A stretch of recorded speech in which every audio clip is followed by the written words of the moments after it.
Hola, soy Nuria Sierra y te doy la bienvenida a este canal de podcast titulado Pasión por la escritura creativa. Soy escritora, lectora profesional, formadora y mentora de escritores. Mi misión es ayudar a los apasionados de las palabras a desarrollar todo su talento en el proceso de escritura.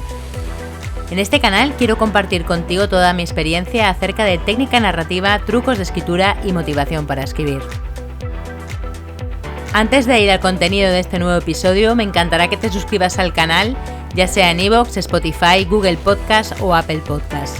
También te invito a que te suscribas a mi newsletter en nuriasierra.com y a que te descargues los recursos gratuitos que allí encontrarás para aplicar a tu escritura.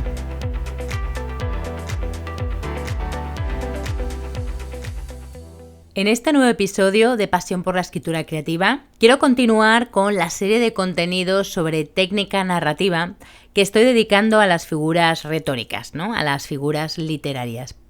Ya he hablado en contenidos anteriores, que te dejaré el enlace por aquí en la descripción de este podcast, de la metáfora y también he hablado de la sinestesia.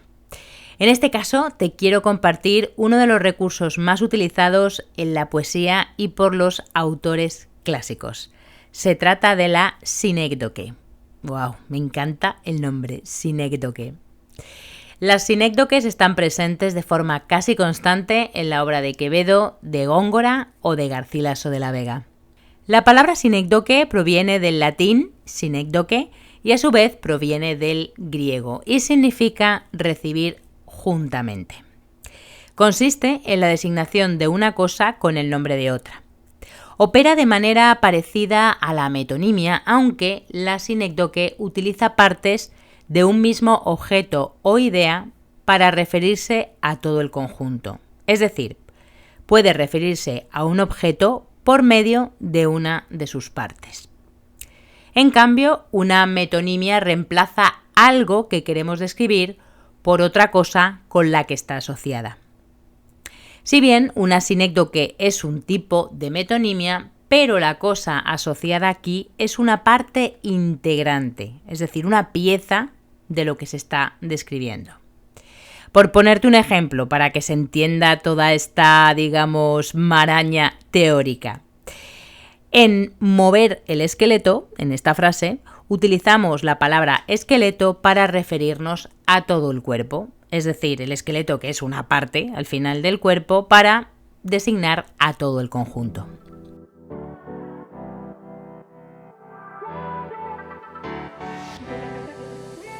La sinécdoque, como la mayor parte de las figuras literarias, de las figuras retóricas, la utilizamos en la lengua coloquial de manera espontánea. Y hay muchos tipos de sinécdoque, así que como el movimiento se demuestra andando, yo que tú cogería papel y boli porque voy a dar una serie de ejemplos de todos los tipos de sinécdoque que hay. Por ejemplo, nos podemos encontrar la sinécdoque de el todo por la parte, en la cual se designa con el nombre de todo el conjunto a una de las partes. Bien, esa es la clásica, ¿no? La tradicional. Por ejemplo, en la frase «El país tuvo una actuación impresionante en la Asamblea General de las Naciones Unidas», utilizamos la palabra país en lugar de la delegación diplomática del país. Bien. O también en la frase «Alemania ganó 3-2 en la final del Mundial», decimos Alemania en lugar de la selección alemana. Otro tipo de sinécdoque sería la parte por el todo. En este caso es la inversa de la anterior, es decir, se llama a todo el conjunto por el nombre de una de las partes. Por ejemplo, en la frase «en su casa tiene 4 bocas que alimentar», utilizamos bocas en lugar de personas, ¿no? En su casa tiene 4 personas que alimentar. O en esta otra frase «están buscando un techo donde vivir», utilizamos techo para referirnos a el hogar donde vivir. También tenemos la sinécdoque en la que se utiliza la especie por el género, donde, se denomina a través del género a toda la especie. Por ejemplo, el hombre se destruye a sí mismo con las guerras, decimos hombre en lugar de decir el ser humano. O en la frase «en aquellos años los hombres tenían otras prioridades», utilizamos hombres en lugar de personas. También tendríamos la sinécdoque contraria, es decir, el género por la especie. Al contrario que el anterior, para referirse a la especie se hace mención del género. Por ejemplo, montó a la bestia con gran autoridad en lugar de montó al caballo con gran autoridad. O por ejemplo, otra frase, la mascota se escapó en lugar de el perro, ¿no? O el gato se escapó. También tenemos otra tipología de sinécdoque que designa un objeto por el nombre del material que la compone. Es decir, la cosa por el material del que está hecha. Por ejemplo, en la frase sabía usar el acero como un maestro, podríamos haber dicho sabía usar la espada como un maestro. Bien, ¿no? La espada, que normalmente está hecha de acero. Otra tipología de sinécdoque sería utilizar el singular por el plural. Por ejemplo, en la frase el labrador es un perro muy fiel, en lugar de utilizar los labradores, ¿no? El plural de esos perros. Y el último tipo de sinécdoque del que me gustaría hablarte es de el signo por la cosa representada. Por ejemplo, es el caso de la frase la corona fue la principal responsable de esos hechos, en lugar de decir los reyes fueron los principales responsables de esos hechos.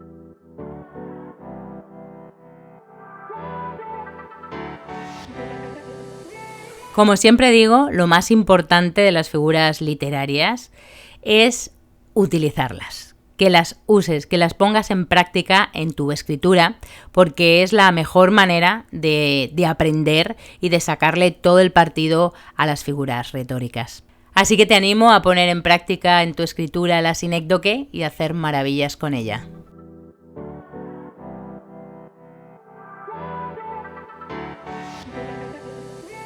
Espero que este episodio te haya resultado útil y si es así, que lo compartas con quien creas que le puede interesar para ayudarme a llegar cada vez a más y más apasionados de las palabras. Si tienes cualquier duda o consulta, no dudes dejarme un comentario en la descripción de este podcast. Te invito de nuevo a que te suscribas al canal, ya sea en iVoox, Spotify, Google Podcast o Apple Podcast, y también a mi newsletter en nuriasierra.com. Muchísimas gracias por escuchar este episodio y hasta el próximo.